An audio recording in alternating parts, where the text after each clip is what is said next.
Bonjour à toutes et à tous, vous écoutez Cinécast, le podcast qui chaque semaine vous recommande des films à voir au cinéma, en streaming ou en VOD. Ici Thibaut en direct du Festival de Cannes. Et aujourd'hui je vais vous parler du film The Apprentice, le nouveau film d'Ali Abbasi. Ali Abbasi, qui est un réalisateur suédois d'origine iranienne, qui s'était fait remarquer principalement avec le film Border. Il avait déjà fait des choses avant, euh, enfin plutôt court-métrage, etc. Mais il s'était fait remarquer ici à Cannes avec le film Border.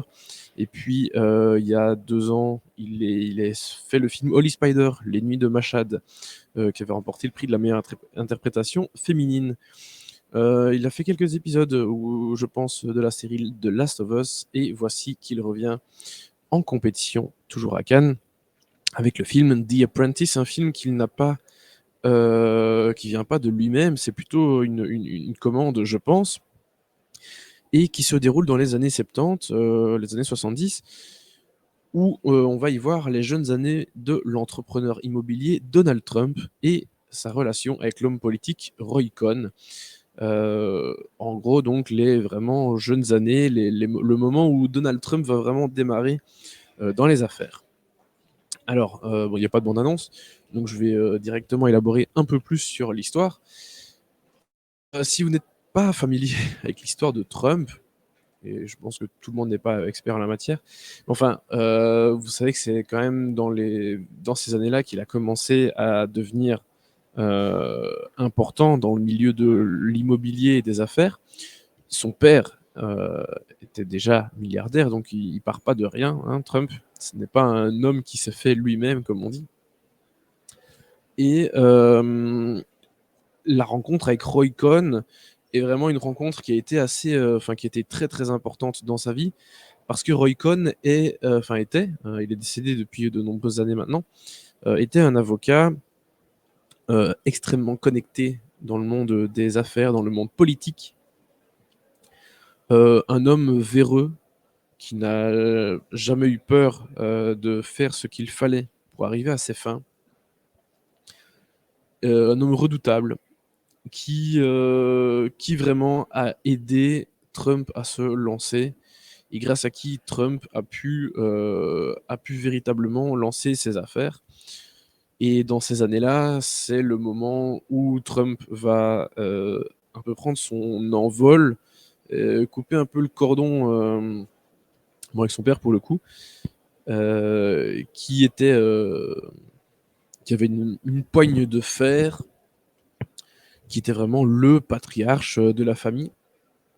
Et donc Trump, à ce moment-là, va vouloir faire quelques investissements immobiliers qui vont être très importants dans les années 70, dont, c'est pas le premier immeuble qu'il a acheté et qu'il a rénové, mais dont la future Trump Tower, qu'il a construite sur la 5e avenue. Voilà.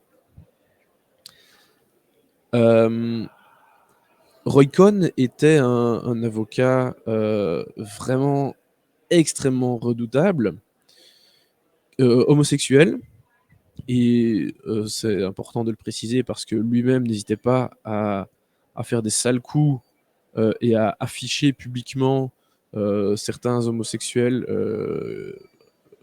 qui le gênaient dans les affaires. Donc autant dire que lui s'est bien caché par rapport à ça, mais la vie l'a rattrapé, bien entendu. Et ce qui est intéressant, c'est que vraiment, en fait, plus que la personnalité de Trump ici, où le film va aussi montrer sa rencontre avec sa première épouse, Ivana. Euh, mais ce qui est vraiment intéressant, je trouve, c'est le personnage de Roy Cohn. Alors, je n'étais pas du tout un expert en la matière, mais j'avais déjà évidemment entendu parler de Roy Cohn, de sa réputation, de sa façon de faire, et de sa relation avec Trump. D'ailleurs, je vous conseille un documentaire dans lequel il est un petit peu présent. C'est pas lui le personnage principal du documentaire.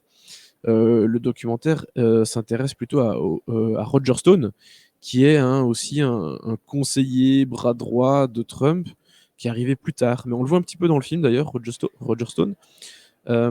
Mais en gros, ce sont deux vraiment grandes crapules euh, qui ont côtoyé Trump, qui ont fait Trump, qui l'ont défendu, voilà, qui se sont un peu dévoués corps et âme pour Trump. D'ailleurs, Roger Stone a été inculpé pendant la présidence de Trump. Trump l'a gracié, évidemment. Et voilà, regardez le documentaire sur Roger Stone. Il est disponible sur Netflix, je pense. Et Roy Cohn est un petit peu abordé dedans. Et voilà, ça montre bien à quel point, depuis le début de sa carrière, il n'y a rien qui est net avec Trump. Voilà. Il n'a pas fréquenté les personnes qui étaient, qu'il était. Donc forcément, c'est un peu, d'ailleurs, à cause d'eux qu'il est devenu comme ça. Surtout à cause de Roy Cohn, plus que Roger Stone. Mais voilà, ils ont bien continué sur la même lancée avec Roger Stone par la suite. Le film est très drôle par moments, un peu intéressant, je trouve, dans sa façon de montrer les personnages et de voir qui ils sont. Donc, comme je le disais, surtout Roy Cohn, un petit peu sa relation avec sa femme, etc. Mais je trouve ça moins fort, moins intéressant. Et donc, en fait, The Apprentice, honnêtement, je comprends pas bien l'objectif du film. Je sais pas s'il apporte vraiment quelque chose, outre montrer un peu la relation entre ces deux hommes, de façon un petit peu amusante. Mais je dirais que ça s'arrête là. Voilà. C'est pas un film qui a énormément d'intérêt. C'est un poil plus intéressant qu'un biopic classique parce qu'il s'intéresse à vraiment certains aspects très précis en termes de période, en termes de personnages, en termes de thématiques aussi. Mais voilà, c'est pas un film absolument incroyable. C'est pas hyper percutant non plus. Donc voilà, il vaut surtout pour cette relation dont j'ai abondamment parlé et les prestations de ces deux comédiens principaux. Alors je vais me mettre trois. Il y a Maria Bakalova qu'on avait vu dans le truc de Sacha Baron Cohen là. Est-ce que c'était quoi ce film de Sacha Baron Cohen? C'était Borat 2 ou je sais plus exactement là, mais non, comment ça s'appelait? Je tombe plus sur le nom, mais enfin si, oui, si, c'est ça, c'était Borat 2. D'ailleurs, elle avait une scène avec Rudy Giuliani qui était absolument incroyable. Donc l'ancien maire de New York, ancien avocat de Trump. C'était assez hallucinant. Et donc elle, sa prestation dans le rôle d'Ivana Trump est très bien. Mais les deux qui sont vraiment très très intéressants, c'est Sebastian Stan dans le rôle de Trump, qui le tient plutôt bien, sans trop le caricaturer non plus. Mais surtout, encore plus, Jeremy Strong. Alors, je pense que le grand public, et moi y compris, connaissons moins bien Roy Cohn, sa façon de parler, etc. Mais la prestation alors que Trump, voilà, on l'a déjà vu plein de fois et on va reconnaître ses petits tics et sa bouche en cul de poule, etc. Mais la prestation de Jeremy Strong, évidemment plus connu pour la série Succession, est absolument incroyable. Voilà, Jeremy Strong, il est fantastique dans ce film. C'est vraiment une excellente interprétation qu'il nous a faite là. Et le film vaut principalement, je trouve, pour lui. Voilà.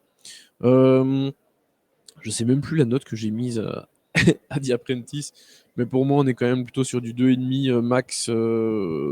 Oui, 2,5, parce que c'est, voilà, somme toute assez classique. Voilà. Sur ce, je vous dis à très très bientôt pour des nouvelles critiques en direct du Festival de Cannes. Merci pour les nombreuses vues, écoutes, messages, commentaires en tout genre. Merci de nous écouter sur les plateformes de podcast de votre choix et à nous suivre sur les réseaux sociaux avec le handle @cinecasbe. À très très bientôt. Ciao ciao.